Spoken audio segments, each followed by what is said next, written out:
আগের এপিসোডে আপনারা দেখেছেন আমরা দিরাংয়ের বিভিন্ন জায়গা কিভাবে ঘুরে দেখেছি। আজকে এই এপিসোডে আমি আপনাদের দেখাবো দিরাং থেকে আমরা কিভাবে তাওয়াং পৌঁছেছিলাম, আর তাওয়াং যাওয়ার পথে আমরা কি কি দেখেছিলাম, আর তার সাথে আপনাদের বলবো 1962 সালে ভারত চীন যুদ্ধে এক অসাধারণ বীরত্বের কাহিনী, যা শুনে ভারতবাসী হিসাবে আপনি অবশ্যই গর্বিত অনুভব করবেন। তাই ভিডিওটি স্কিপ না করে শেষ পর্যন্ত দেখতে থাকুন।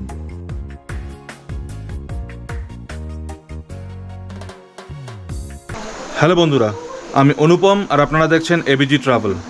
অরুণাচল ট্যুরের আজকে 4th ডে স্টার্ট হচ্ছে, আর এখন আমি রয়েছি আমার হোটেলে শান্তি ভ্যালিতে। এখান থেকে আজকে আমরা যাব তাওয়াং। তবে তাওয়াং যাওয়ার পথে আমরা দেখব সেলা পাস, যশবন্তগড় মিউজিয়াম আর জাং ওয়াটারফল। এই সমস্ত কিছু দেখে তারপর আমরা তাওয়াং পৌঁছাবো।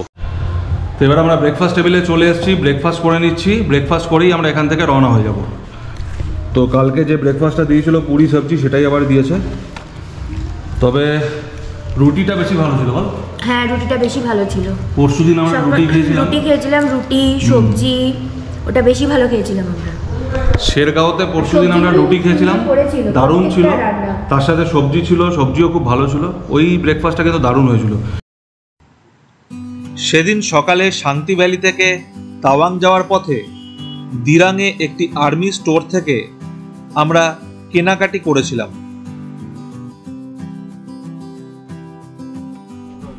ये कहाँ बनता है ये सारा चीज़? सर एक तो दिल्ली में या फिर सिलीगुड़ी। दिल्ली या सिलीगुड़ी में बन के आता है। ये आर्मी के लिए होलसेल में जाता है यहाँ से सामान? होलसेल और रिटेल। ओके, होलसेल और रिटेल दोनों में जाता है। ओके।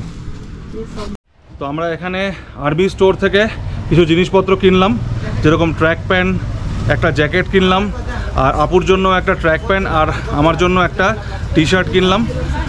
তো এখানে কিন্তু বেশ ভালো ভালো জিনিস বেশ সস্তায় পাওয়া গেল। কেনাকাটি করতে একটু দেরি হয়ে গেল।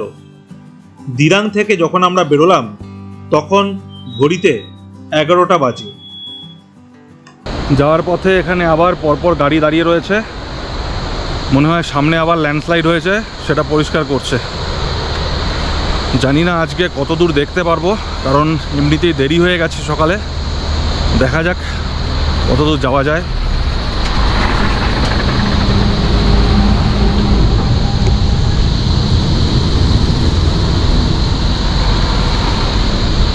क्या हुआ भैया? लैंडस्लाइड हुआ है क्या? ब्लॉक हुआ है रोड? आज खुल गया, अभी सफा कर रहा था। अच्छा, खुल गया। ओके। তো ল্যান্ডস্লাইডের ফলে রোড ব্লক হয়েছিল, সেটাকে সাফ করছিল। তো বলছে খুলে গেছে, তো কিছুক্ষণের মধ্যেই ছেড়ে দেবে। দিরাং থেকে তাওয়াংয়ের ডিস্টেন্স 130 কিলোমিটার। মাঝে পড়বে সেলা পাস। দিরাং থেকে সেলা পাসের দূরত্ব হলো 65 কিলোমিটার। তো আমরা সেলা পাসের দিকে এগিয়ে যাচ্ছি। সেলা পাস এখান থেকে আর 27 কিলোমিটার দূর দেখাচ্ছে। তো এইখানে যে রাস্তাটা না, দিরাং থেকে যে তাওয়াং পর্যন্ত রাস্তাটা, তো সেটা কিন্তু খুবই ভালো রাস্তা। এটা হচ্ছে ন্যাশনাল হাইওয়ে 13, আর এই যে রোডটা এটা মেনটেন করে হচ্ছে BRO, বর্ডার রোড অর্গানাইজেশন। এরাই এই সমস্ত রাস্তা মেনটেনেন্স করে, আর এই রাস্তাটা কিন্তু খুবই ভালো। এখন যে রোড দিয়ে যাচ্ছি এখানকার উচ্চতা হচ্ছে 11,446 ফিট, আর সেলা পাসের উচ্চতা হচ্ছে 13,700 ফিট। তো আমরা এখন ক্রমাগত উপরের দিকে উঠছি, সেলা পাসের কাছাকাছি পৌঁছে গেছি। আর 13-14 কিলোমিটার হবে এখান থেকে সেলা পাস।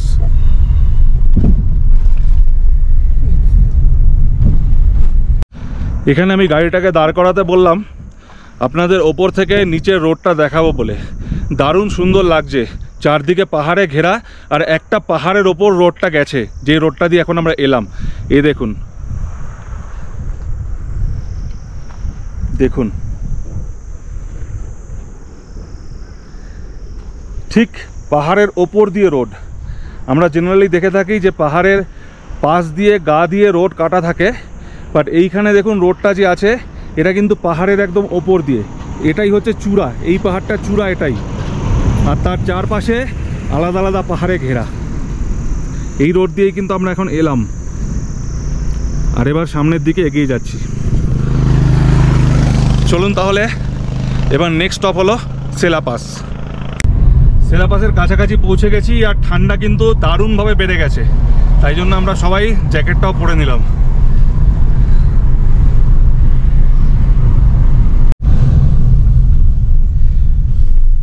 এই দেখুন, এখান থেকে যদি আপনি সোজা চলে যান তাহলে কিন্তু সেলা টানেল, আর আমরা এবার যাব হচ্ছে এইদিকে। এটা হচ্ছে পুরনো রাস্তা, যেটা সেলা পাস হয়ে সেলা লেক হয়ে যাবে।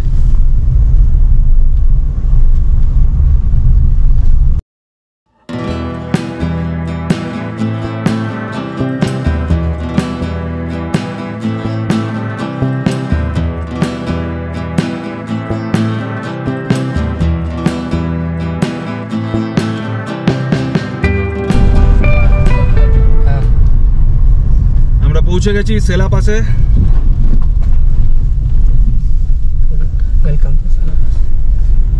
দেখুন, এই হচ্ছে ওয়েলকাম টু তাওয়াং লেখা রয়েছে। এই হচ্ছে welcome to Sela Pass. 13,700 feet উচ্চতায় সেলা পাস, আর এই আমরা ঢুকছি সেলা পাসে।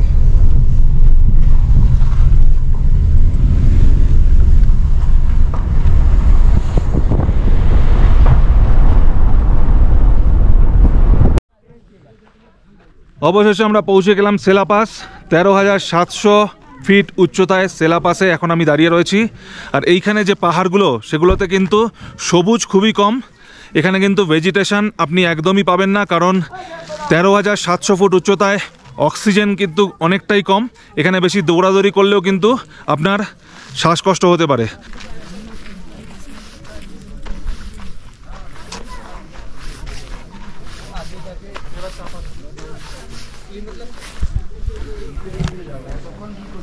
দেখুন, লেখা রয়েছে আই লাভ সেলা।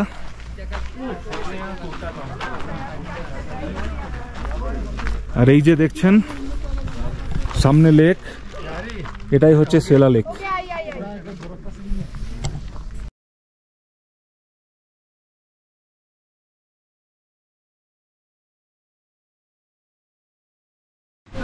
সেলা পাসে একটি মাত্র দোকান রয়েছে যেখানে চা, ম্যাগি এ সমস্ত কিছু পাওয়া যায়।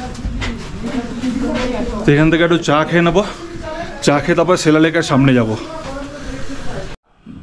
2 লিকার दीजिएगा, 3 दूध। हाँ, ये लो।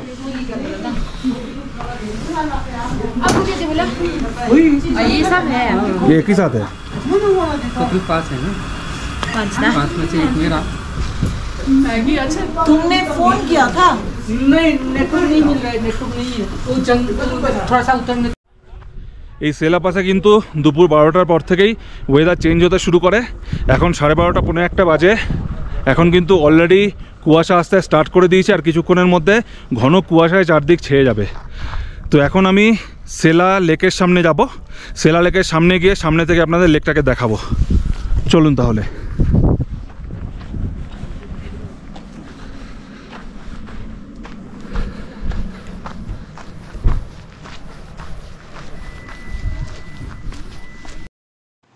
সেলা পাস অরুণাচল প্রদেশের তাওয়াং ডিস্ট্রিক্ট আর ওয়েস্ট কামিং ডিস্ট্রিক্টকে একসাথে কানেক্ট করে। আর সেলা পাসের ঠিক বাঁদিকে অবস্থিত সেলা লেক। সেলা লেক একটি ন্যাচারাল লেক। নভেম্বর থেকে এপ্রিল মাস পর্যন্ত অত্যধিক ঠান্ডায় সেলা লেকের জল বরফ হয়ে যায়। পর্যটকদের কাছে সেলা লেক একটি খুবই জনপ্রিয় ট্যুরিস্ট অ্যাট্রাকশন।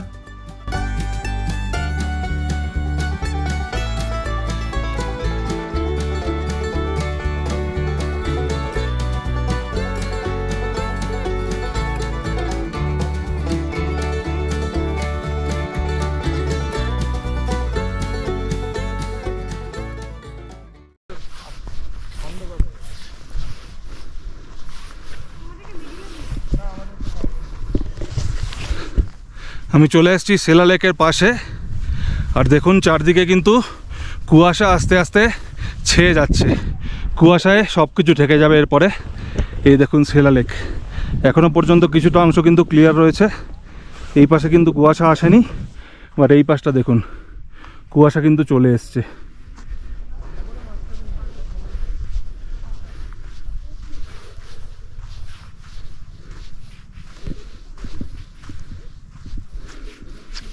আমি দাঁড়িয়ে রয়েছি একদম সেলা লেকের ধারে। এই সেলা পাস আর সেলা লেকের নামকরণের পিছনে রয়েছে এক অসীম বীরত্বের কাহিনী, যা ভিডিওর পরবর্তী পর্যায়ে আমি আপনাদের বলব।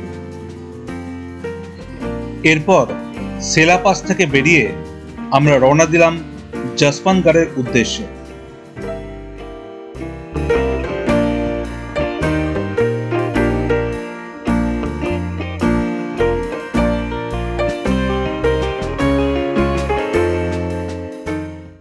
এখানে গাড়িটাকে দাঁড় করালাম আপনাদের একটা জিনিস দেখাবো বলে। এই দেখুন, এই হচ্ছে ইয়াক। আমি এখানে আসার পর থেকে খুঁজছিলাম ইয়াক কোথায়। তো এই যে রাস্তার সাইডে দেখুন ঘাস খাচ্ছে অনেকগুলি ইয়াক। ইয়াকের পুরো ফ্যামিলি রয়েছে এখানে।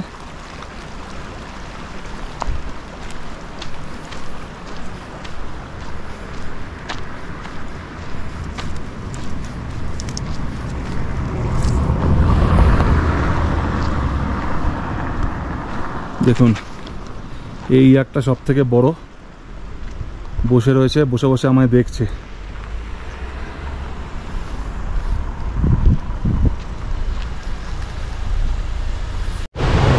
যে রাস্তা দিয়ে নামছিলাম তার ডান সাইডে দারুণ সুন্দর একটা ওয়াটারফল।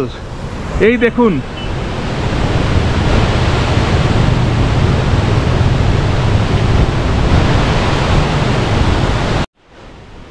আমি ওয়াটারফলের কাছে গিয়ে আপনাদের দেখাচ্ছি। ওয়াটারফলটার কাছে একটা ছোট্ট ব্রিজ রয়েছে লোহার, এখান দিয়ে নামতে হবে।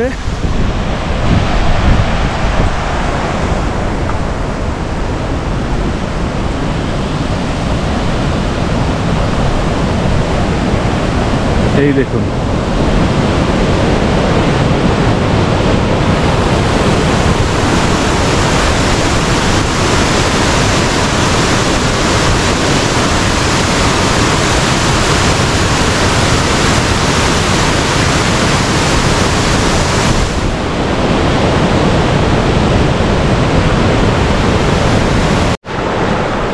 এবার আমি চলে এসেছি নদীর একদম ধারে। ওপর থেকে যে নদীটা দেখাচ্ছিলাম সেই নদীটা যেখান দিয়ে ফ্লো হচ্ছিল, রাস্তাটা এবার নিচে নেমে এসছে। রাস্তার ধারে গাড়ি দাঁড় করিয়ে আমি নদীর ধারে নেমে এলাম। এই দেখুন, এই দেখুন কি সুন্দর নদী ফ্লো হচ্ছে।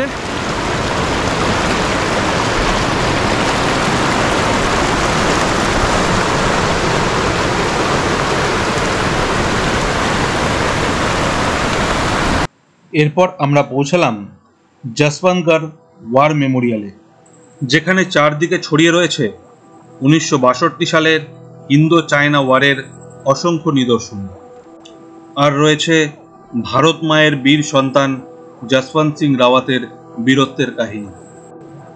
চলুন আপনাদের নিয়ে যাই 1962 সালে দ্য ব্যাটল অফ নুরানাংয়ের প্রেক্ষাপটে।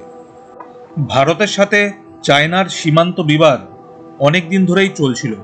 প্রথম দিকে ভারত এবং চায়নার সম্পর্ক ভালো থাকলেও লাদাখের উত্তর পূর্ব প্রান্তে চায়নার হাইওয়ে কনস্ট্রাকশন, চায়নার তিব্বত দখল এবং তিব্বতের ধর্মগুরু দলাই লামাকে ভারত কর্তৃক আশ্রয় দেওয়ার ঘটনার সাথে সাথে ভারত এবং চায়নার মধ্যে সম্পর্কের তিক্ততা বাড়তে থাকে।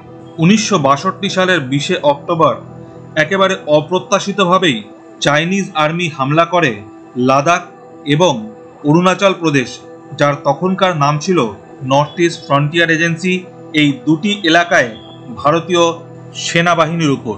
আর শুরু হয় ভারত চীন যুদ্ধ। ভারতীয় সেনাবাহিনী এই যুদ্ধের জন্য একেবারেই প্রস্তুত ছিল না। চাইনিজদের তুলনায় ভারতীয় সৈন্যরা ছিল সংখ্যায় অনেক কম এবং তাদের কাছে যুদ্ধের সরঞ্জাম এবং গোলাবারুদও ছিল খুবই সীমিত। 20 অক্টোবর থেকে বিভিন্ন জায়গায় ধাপে ধাপে চাইনিজ মিলিটারি ইন্ডিয়ান পোস্টের ওপর হামলা চালাতে থাকে। ইন্দো চায়না যুদ্ধের সময় অরুণাচল প্রদেশের নুরানাং নামক জায়গায় পোস্টেড ছিলেন রাইফেলম্যান যশবন্ত সিং রাওয়াত। 17 নভেম্বর নুরানাংয়ে চাইনিজ আর্মি হামলা করে ভারতীয় পোস্টের ওপর। চতুর্থ গাড়োয়াল রাইফেলের জওয়ানরা বীরত্বের সাথে প্রথম দুইবারের হামলাকে প্রতিহত করে। তৃতীয়বারের হামলার সময় চাইনিজ আর্মি একটি মিডিয়াম মেশিন গান স্থাপন করে ভারতীয় পোস্টের খুবই কাছাকাছি এবং সেটি নির্ভুলভাবে গুলি চালাতে থাকে ভারতীয় পোস্টের ওপর। রাইফেলম্যান যশবন্ত সিং রাওয়াত, ল্যান্স নায়ক ত্রিলোক সিং নেগি এবং রাইফেলম্যান গোপাল সিং গুসেইন চাইনিজ এমএমজিটিকে নিউট্রালাইজ করার সিদ্ধান্ত নেন। নেগি কভার ফায়ার দেয় এবং রাওয়াত এবং গুসেন সেই এমএমজির কাছে পৌঁছে চাইনিজ সৈন্যদের হত্যা করে সেই এমএমজিটিকে দখল করে। কিন্তু মেশিন গান নিয়ে ফিরে আসার সময় শত্রুর গুলিতে নেগি এবং গুসেন শহীদ হন এবং যশবন্ত সিং রাওয়াত গুরুতর আহত হন, কিন্তু তবু তিনি মেশিন গানটিকে ভারতীয় শিবিরে নিয়ে আসতে সক্ষম হন। ভারতীয় সৈন্য সংখ্যায় ছিল অনেক কম এবং তাদের কাছে ওয়ারহেডস এবং গোলাবারুদও খুবই সীমিত ছিল। সেই অবস্থায় নুরানাং থেকে ভারতীয় সেনাকে পিছু হটার নির্দেশ দেওয়া হয়, কিন্তু যশবন্ত সিং রাওয়াত নিজের অবস্থান ছাড়েন না। উনি ডিসাইড করেন ওখানে থেকেই শেষ নিঃশ্বাস পর্যন্ত শত্রুর সাথে লড়াই চালিয়ে যাবেন। मैं पोस्ट नहीं छोड़ूंगा साहब, मैं पोस्ट नहीं छोड़ूंगा साहब। এরপর 72 ঘন্টা ধরে যশবন্ত সিং রাওয়াত একা চাইনিজ সোলজারদের সাথে যুদ্ধ চালিয়ে যান। এক অবস্থান থেকে আরেক অবস্থানে ছুটে গিয়ে বিভিন্ন পজিশন থেকে রাওয়াত শত্রুর ওপর গুলি চালাতে থাকেন, যার ফলে চাইনিজরা ভাবে এখানে ভারতীয় সেনার বিশাল বড় ট্রুপ রয়েছে যারা বিভিন্ন পজিশন থেকে গুলি চালাচ্ছে। এই 72 ঘন্টা ধরে চাইনিজ সোলজারদের সাথে যুদ্ধ চালিয়ে যেতে যশবন্ত সিং রাওয়াতকে হেল্প করেছিলেন লোকাল মনপা ট্রাইবের 2টি মেয়ে, নুরা এবং সেলা। 72 ঘন্টা পরে একজন লোকাল লোককে ক্যাপচার করে চাইনিজরা জানতে পারে ভারতীয় পক্ষে তারা মাত্র একজন সৈনিকের সাথে যুদ্ধ করছে। এরপর চাইনিজ সোলজাররা যশবন্ত সিং রাওয়াতকে চারদিক থেকে ঘিরে ফেলে এবং অবশেষে তাকে হত্যা করে।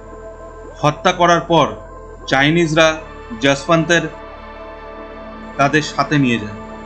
যুদ্ধ শেষ হওয়ার পর চাইনিজ কমান্ডার যশবন্তের কাটা মাথা এবং তার একটি পিতলের আবক্ষ মূর্তি ভারতীয় সেনার হাতে তুলে দেয়। এই আত্মত্যাগ এবং অদ্ভুত পরাক্রমের জন্য যশবন্ত সিং রাওয়াতকে মহাবীর চক্র প্রদান করা হয়, আর ত্রিলোক সিং নেগি আর গোপাল সিং গুসেনকে বীর চক্র দিয়ে সম্মানিত করা হয়। এবং যেখানে এই যুদ্ধ হয়েছিল সেই জায়গার নাম পরবর্তীকালে যশবন্ত সিংয়ের নামে যশবন্তগড় রাখা হয়। এই যুদ্ধে সেলার মৃত্যু ঘটে এবং চাইনিজ আর্মি নুরাকে ক্যাপচার করে। এই আত্মত্যাগের জন্য সেলার নামানুসারে সেলা লেক, সেলা টানেল এবং সেলা পাসের নামকরণ করা হয়, আর নুরার নামানুসারে নুরানাং ফলসের নামকরণ করা হয়। এবং অসীম বীরত্বের সাথে শত্রুকে আটকানোর জন্য 4th গাড়োয়াল রাইফেলকে ব্যাটল অফ অনার দেওয়া হয়। নুরানাংয়ের যুদ্ধে প্রায় 300 চাইনিজ সোলজার নিহত হয়। অ্যাকচুয়ালি আমরা মন্দির মসজিদ গিয়ে ভগবানের পুজো করি, আসল ভগবান কিন্তু এই যশবন্ত সিংয়ের মতন লোকেরাই। আর এই যশবন্ত সিং ওয়ার মেমোরিয়াল কিন্তু একটা মন্দিরের থেকে কম কিছু নয়।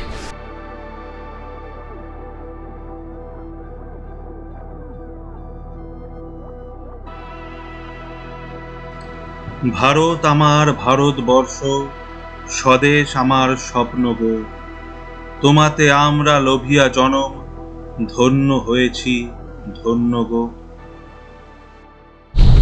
এবার আমরা জং ওয়াটারফলের দিকে যাচ্ছি। জং ওয়াটারফলের আগে কিন্তু জং টাউন পড়ে। জং টাউন থেকে আরও প্রায় 5-6 কিলোমিটার আগে হচ্ছে জং ওয়াটারফল। দূর থেকে এক ঝলক জং ওয়াটারফল দেখাও গেছে। এবার আমরা সামনে যাচ্ছি। চলে এসেছি জং ওয়াটারফলে। বিশাল বড় ওয়াটারফল আমার চোখের সামনে।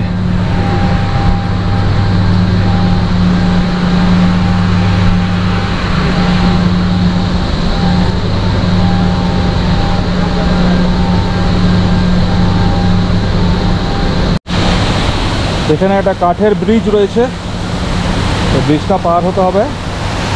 এই ব্রিজের নিচ দিয়েও কিন্তু জল পড়ছে, ব্রিজের আবার কিছুটা অংশ ভাঙা।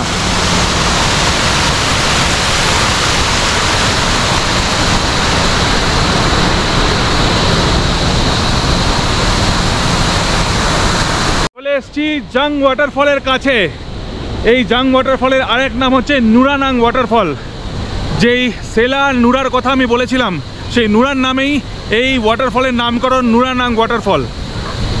এই দেখুন কি বিশাল!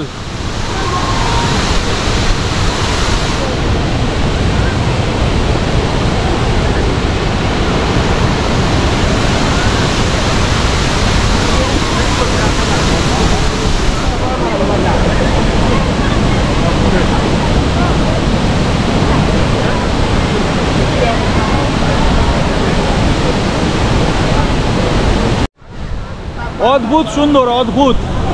বিশাল উঁচু থেকে তীব্র গতিতে জল এসে আছড়ে পড়ছে।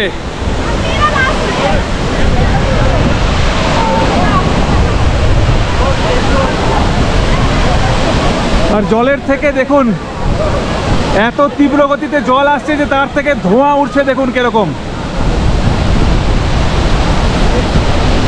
ওফ, অসাধারণ অসাধারণ।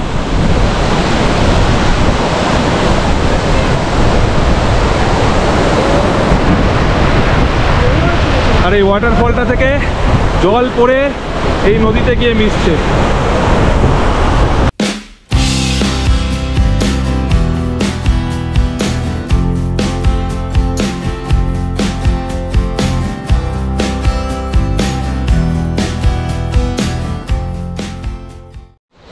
এই দৃশ্য ছেড়ে এখান থেকে যেতে একটুও ইচ্ছা করছে না, কিন্তু সন্ধ্যা হয়ে গেছে। এবার আমরা এখান থেকে তাওয়াং যাব। এখান থেকে তাওয়াং প্রায় 30 কিলোমিটার মতন ডিস্টেন্স। তো এবার আমরা এখান থেকে রওনা হব তাওয়াংয়ের জন্য। তাওয়াংয়ে আমাদের হোমস্টে বুক আছে, ওখানে গিয়ে হোমস্টেতে উঠব। তার আগে একবার শেষ দেখা দেখে নিন জাং ওয়াটারফল।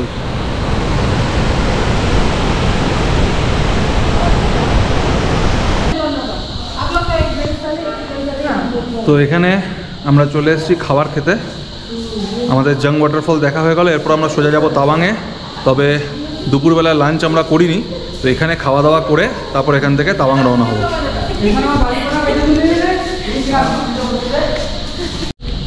তো আমরা এখান থেকে চিকেন থালি অর্ডার দিয়েছি আর ভেজ থালি অর্ডার দিয়েছি। তো সবাই মিলে এখান থেকে খাওয়া দাওয়া করে তারপর রওনা দেবো। এই দেখুন আমাদের থালি চলে এসছে। এই ভেজ থালিতে দিয়েছে একটা সবজি, বেগুন ভাজা, আর এটা হচ্ছে বরবটি ভাজা, একটা চাটনি, আলু ভাজা, ভাত, ডাল, আর এই হচ্ছে চিকেন কারি। তো এবার খেয়ে দে রওনা দেবো। এরপর জং ওয়াটারফল থেকে খাওয়া দাওয়া সেরে আমরা রওনা দিলাম তাওয়াংয়ের উদ্দেশ্যে। রাস্তায় অন্ধকার নেমে এলো। জং ওয়াটারফল থেকে তাওয়াংয়ের ডিস্টেন্স 30 কিলোমিটার। আমরা পৌঁছে গেছি তাওয়াংয়ে আমাদের হোমস্টেতে। আমাদের হোমস্টের নাম হচ্ছে তাশিকাং হোমস্টে। এই দেখুন, এই হচ্ছে হোমস্টে। এই গাড়িটাকে ভেতরে ঢোকাচ্ছে।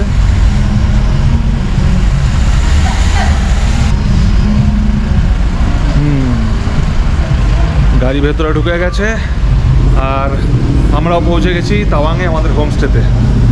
এবার ভেতরে চেক ইন করবো। हेलो, आपसे ही बात हो रहा था ना सिस्टर? ओके।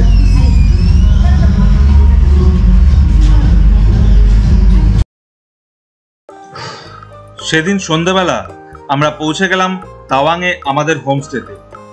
তাওয়াং পৌঁছে আমরা কি কি করলাম, কোথায় ঘুরলাম, সেই সমস্ত গল্প থাকবে পরের এপিসোড থেকে। আশা করি আজকের ভিডিওটা আপনাদের ভালো লেগেছে। যদি ভালো লেগে থাকে তাহলে চ্যানেলটাকে সাবস্ক্রাইব করে দেবেন আর নিচের বেল আইকনটাকেও ক্লিক করে দেবেন, যাতে আমার পরবর্তী ভিডিও সরাসরি আপনাদের কাছে পৌঁছে যেতে পারে। ভালো থাকুন, সুস্থ থাকুন আর দেখতে থাকুন এবিজি ট্রাভেল।